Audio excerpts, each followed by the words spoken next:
আকার আকৃতিতে মানুষের চেয়েও অন্তত 1.5 গুণ বড় হয় এক একটি মাছ। দেখতেও অনেকটা দানবাকৃতির। থেকে থেকে মাছটি তিমির মতো ভেসে ওঠে আমাজনে গভীর নদীর জলে। লেজের বাড়িতে আছড়ে পড়ে পাড় ভাঙা ঢেউ। বলছি পিরারুকু মাছের কথা। পিরারুকু মাছের বৈজ্ঞানিক নাম আরাপাইমা গিসাস। বিশাল দেহের কারণে মাছটিকে আমাজনের গরু বলেও ডাকেন স্থানীয়রা। মাছটিকে আমাজনের গরু ডাকার কারণ এটি একসঙ্গে পানির নিচে প্রচুর পরিমাণ সবুজ শ্যাওলা খায়।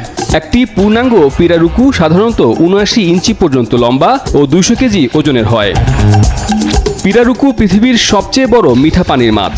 গোলাপি লেজ, চ্যাপ্টা মাথা ও গোলাকার চোখ বিশিষ্ট একটি সর্বভুক প্রাণী। লম্বাদেহী এ মাছ দেখতে অদ্ভুত হলেও খেতে ভীষণ মজাদার। সুস্বাদু হওয়ায় শিকারীদের কাছেও ভীষণ প্রিয় এ মাছ।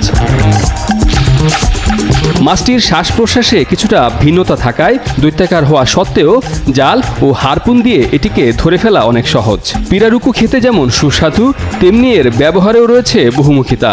এর চামড়া দিয়ে জুতা, ব্যাগ, মানি ব্যাগ তৈরি করা যায়। অন্য মাছের চেয়ে পিরারুকু স্বাদ ও পুষ্টির দিক থেকেও অনেক উৎকৃষ্ট। আমাজনের 2300 প্রজাতির মাছের মধ্যে পিরারুকু নামের বিশাল এই মাছ সবচেয়ে বড় আকৃতির।